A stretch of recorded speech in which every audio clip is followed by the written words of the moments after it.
In 2008, a pilot made headwaves when she became the first pilot ever to fly a plane without any arms, proving tenacity and mindset can do wonders.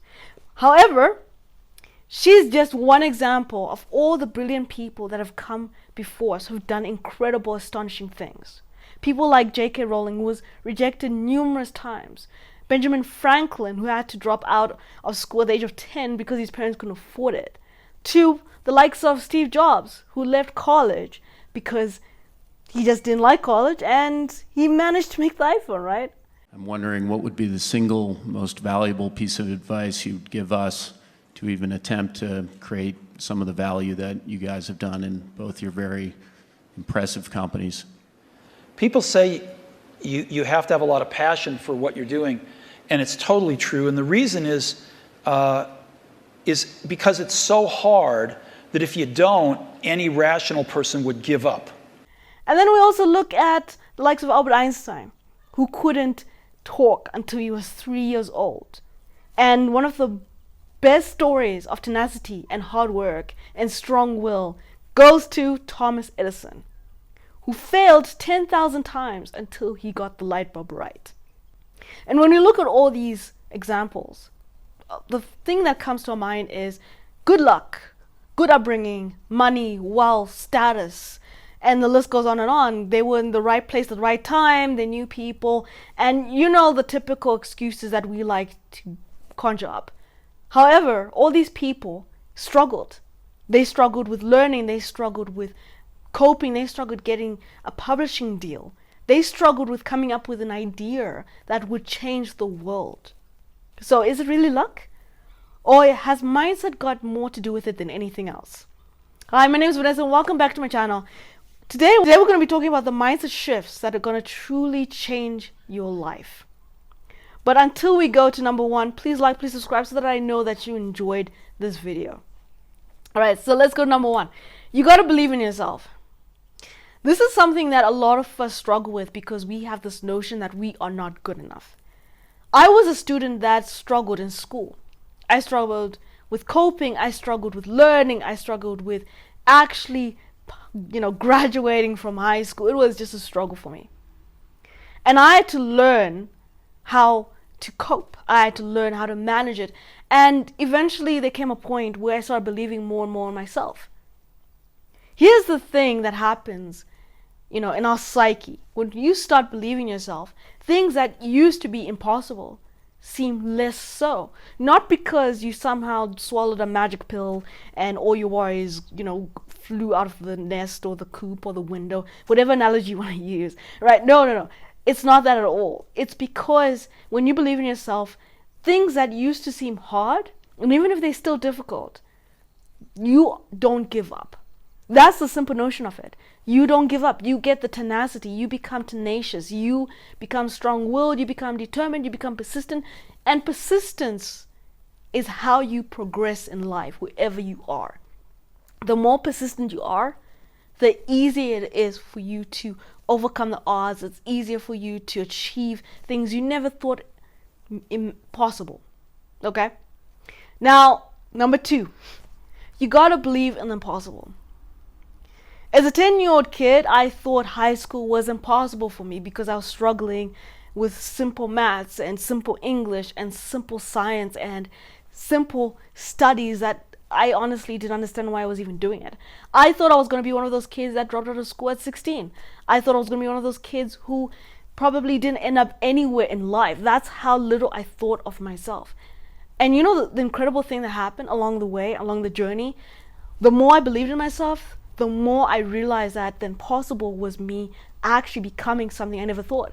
I never imagined that I would write, a book. I never imagined that I would go on to YouTube and do this YouTube thing, And imagining all these things was like something that I never thought would ever happen.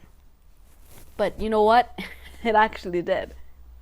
And believe in the impossible and things become a lot easier. You start imagining your future. You start imagining where you want to go in life. You start imagining, things that you never thought that you could ever imagine. the world. Now, once you do that, you gotta have the attitude of gratitude. It rhymes, right? You gotta appreciate the lessons you learned. You gotta appreciate the struggles, the failures, the hardships, the heartaches, because we all go through it. We all go through that hardship and the heartache and the pain.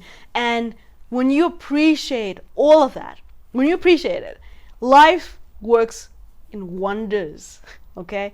It changes your notion, it changes your mindset, it changes the way you view yourself and others around you, because you appreciate even the simplest of things. You appreciate the sun, you appreciate the moon, you appreciate, what you have and what you don't even have. And when you do that, a contentment settles on you that makes you more happier and makes you more joyful for the future, more hopeful. Let me say hopeful, because when you start hoping, you change your whole perspective. Your whole life changes instantly. I'm telling you now, like when you change that, when you start appreciating everything that's happened to you, no matter how hard it is, things look a lot brighter than they did before. Okay, number 4. Now this one is a doozy. You gotta embrace failure. I know. Failure is like, it's basically that thing that we never want to embrace, the thing we never want to appreciate, because who wants to appreciate or embrace failure? No one wants to fail. In our life, we want successes. We want to achieve, the impossible. We want people to look and say, wow, that person actually, did something with their life when I thought they would do nothing. And when you embrace failure, it feels like you are embracing your mistakes. But let me tell you this. Failure, you learn from it. That's the thing. One of my favorite Denzel Washington quotes is, you gotta fail forward. Fall forward. This is what I mean. Reggie Jackson struck out 2,600 times in his career, the most in the history of baseball. But you don't hear about the strikeouts. People remember the home runs. And that's, when you look at it in a very broad spectrum, it's like falling forward. Don't be afraid to embrace your failures, because they'll teach you what you need to learn so that you can actually go forward in life. And when you go forward in life, all those failures are pretty much just milestones for you to just, or even like steps for you to step on to achieve your next big thing. Now the last one. Now this one is basically the thing that holds it all together. It is like the bowl, right, that holds the water that the fish is in. You gotta know your why. As a little kid, one of my dreams was always to be a storyteller. I didn't know until later on that the way I could tell stories was through writing or even content creation. And when I figured that out, like a lot of things changed in my life. Things that I never thought were possible became possible, because I knew why I was doing it. I knew what I wanted. And a lot of people remain stuck because they don't know what they want. 10, 20, 50 years from now, they have absolutely no idea what they want in the future, because they don't know their why. And when you know your why, it's a lot easier to say, I want to achieve this. I want to do this. I want to go here. I want to make this kind of money. I want to have this kind of lifestyle. I want to travel the world. Whatever it is, when you know your why, when you know the purpose, the driving force that's pushing you to run even though you're tired, think about it like this. Thomas Edison failed 10,000 times. Can you imagine how many times he had to work at something in order for him to succeed? 10,000 times. How many hours is that? That could literally be more than 10,000 hours. Because, we're thinking about 10,000, times, but if he dedicated an hour to 2 hours to 3 hours, that could come up to anything from 5,000 to 100,000 hours just spending on this one thing. But he knew what his purpose in life was. The same thing with all these other people. J.K. Rowling could have quit, but she didn't. So when you know your purpose, when you know why you're doing something, it's a lot easier to keep going, to keep pushing. All right. Anyway, that's all for today. Thank you so much for watching. And listen, baby steps, okay? Baby steps. But keep tuned. If you haven't, please subscribe so that you're always notified whenever a new video comes on. All right?